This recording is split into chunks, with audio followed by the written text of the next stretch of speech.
they're forced to do every day on the program because, well, that's just the way it is. They're also cheering for those of you who are watching us on Skype, which you should be doing anyway because it's damn good viewing. If you notice in the BG, that would be the background. There might be a familiar figure, a familiar face, perhaps an unfamiliar belly because it seems to have gotten bigger since the last time you saw him. Jesse is back on the board. Jess, good to have you back. Yay! Thank you. Jesse's back in the house. So I'm just going to turn the show over to you. No, thanks. I'm just going to sit here and listen. What do you have planned for me today, Jess? I don't know. Everything just got here.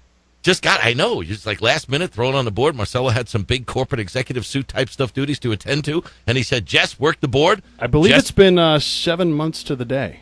7 months to the day. It's the wow. last time I was actually on the show.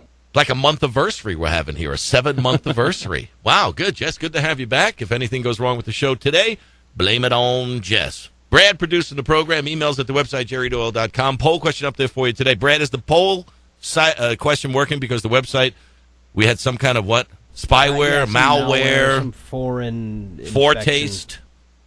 Some foreign hack. We're being hacked by Commie China? Was it Commie China? Is that where we've traced it to? They're tracing it now. Oh, I hope it's Commie China. Give me one more reason to hate that country. God, I love hating communist China. Oh, here's another reason. Our Olympic athletes, their uniforms this year over in London, the uniforms are made in China. They look so like Christian Howell III. Yeah, and they're wearing berets. Oh, viva la France. God. Anyway, yeah, for 2 of the last 4 years, the United States Olympic athletic teams' outfits are being made in communist China. Imagine when they got around to the basketball. You need big shorts. Anyway, poll question up there for you today. If you're not being malware, spyware, or hacked in some way when you go to jerrydoyle.com. Primetime TV viewing is down across the board. NBC down 3%, CBS down 8%, Fox down 20%, and ABC down 21%. Many reasons, excuses, and explanations are given. Which of the following do you think is most likely causing the drop in viewership? 5% said it's because of daylight saving time. 2% said it's because of summer vacations and activities. 5% say too many repeats. 7% say TiVo and DVR viewing. And 81% say crappy programs. We'll take your answer there at the website or here at 800-876-4123 on the program where Jesse's back and intellectual anarchy is encouraged and nurtured for now. Speaking of good viewing, a lot of people are covering Mitt Romney's appearance at the NAACP. And if you watch TV the right way, TV viewing is very entertaining because you don't have to necessarily suffer through endless summer repeats and programs that are predictable and you know which way the plot lines are going to go or they're agendized and they're in your face and do you get it? Programs like, America's Got Talent, they don't. If that's the talent pool, then America doesn't have talent. And so you think you can dance, as I say, you should know. You shouldn't think you can dance. You should know you can dance before you go on national television and prove to the American people that you can't, or a worldwide audience that you can't dance. But if you dance around the dial enough, you'll be able to find things that are just so entertaining. Whether it's entertainment, politics, music, there's a lot of good stuff out there. One of the things that I found highly entertaining was the comments by MSNBC host Lawrence O'Donnell talking about Mitt Romney's speech at the NAACP. And he said that it was done deliberately. It was done deliberately for Romney to show up so that he would get booed, and that would appeal to the racial and racist voting types in the Republican Party. Now, I have to ask you Democrat supporters out there, liberals, why would you ever watch this guy again? Other than to hope that maybe day on television while he's right in the middle of one of his diatribes. Just, I'm Lawrence O'Donnell, and his head explodes. That would be worth viewing. Because you got to hope that that's going to happen one day.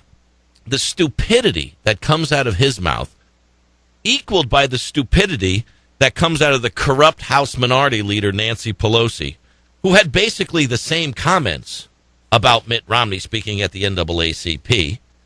She said, I think it was a calculated move on his part to get booed at the NAACP convention. She was asked to elaborate during her 3-minute interview on Bloomberg, but she said, no, I'll just leave it at that. How dumb are these people on the left? I mean, no, seriously. How stupid are these people? But that only then begs the question of how stupid are the people who watch them religiously and listen to what they say and take it as something that's of any value. Mitt Romney goes in front of the NAACP, and in anticipation of that, his voters are heading out to Walmart to buy cans of starch so they can starch up their Klan outfits. That's basically what he's saying. And the people on the left are going, yes, that's what it's all about. Yeah, you tell him, Larry O.D. You tell him, Nancy Pelosi. Wanted to get booed. But that wasn't enough for Lawrence O'Donnell. He wanted to make sure that he wasn't the only idiot in the room. Also on the program was Goldie Taylor, a liberal writer and a commentator. And this was all about the Southern strategy that Republicans have used since President I'm Not a Crook Nixon, in a way to whip the base into a frenzy, the racist base, to get them to vote for Mitt Romney. He then said to the liberal writer commentator Goldie, tell me, am I being too cynical to think that the Romney campaign actually went in that room today with the hope of getting booed at least 3 times because they want the video of their candidate being booed by the NAACP to play in certain racist precincts where that will actually help them? She responded, I don't think you're being too cynical at all. Adding that Romney used a word like Obamacare, which is a derisive term.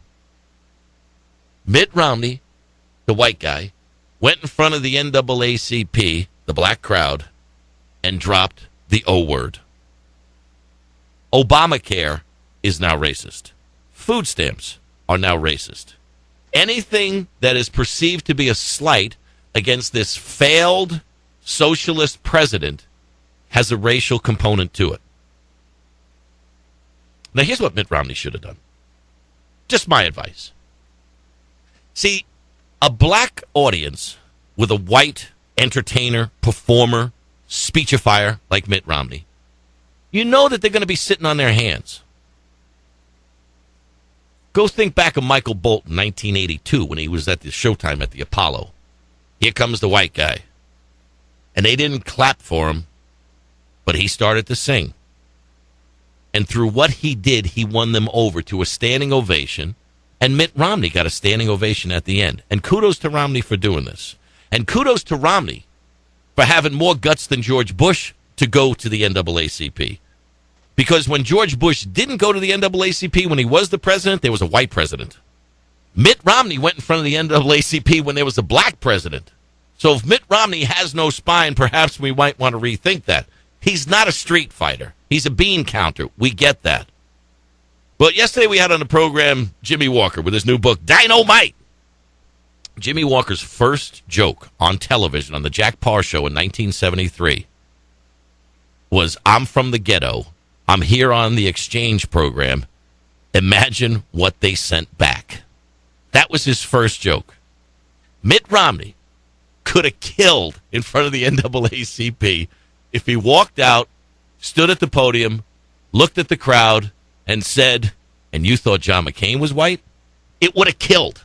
It would have killed. Because what you have to do is be honest. The audience knows who they're looking at. They know he's there because he has to be there. He knows that they know that most of them are going to vote for him. But you got to do something different. You have to shake it up. Mitt Romney got booed because he dropped the O word, Obamacare. But the crowd wasn't booing because of the O word and its racist component. The crowd was booing because they want Obamacare. They want the Affordable Health Care Plan, the Affordable Health Care Act. They weren't booing him because he was white. They weren't booing him because of the term Obamacare. Obamacare is how it's been come to be known and discussed by the very same mental midgets like Lawrence O'Donnell and Nancy Pelosi. Obamacare, Obamacare, Obamacare. But now, if you use the O word, you must be a racist, and you must be hearkening back to the racist days of Richard Nixon. That's the kind of lunatic, left, liberal nonsense that gets talked about. And is it any wonder why TV viewership is down, why people are tuning out the news? We know what it is. We're smart enough to get it for ourselves. We understand it. We know when we're being told the truth. We know when we're being lied to. We know when we're being manipulated. And we know when we're being entertained. Jerry Doyle. I'm Mitt Romney, and you don't get any whiter than me. That would have got their attention. Because he's exactly what he is, and they know what he is. But kudos to Romney for showing up, which the black president didn't bother to do, but the white guy did. And even if it only gets him one more vote, it helps to pave the path to make some others that haven't voted for Republicans consider why they vote Democrat. Stick with me.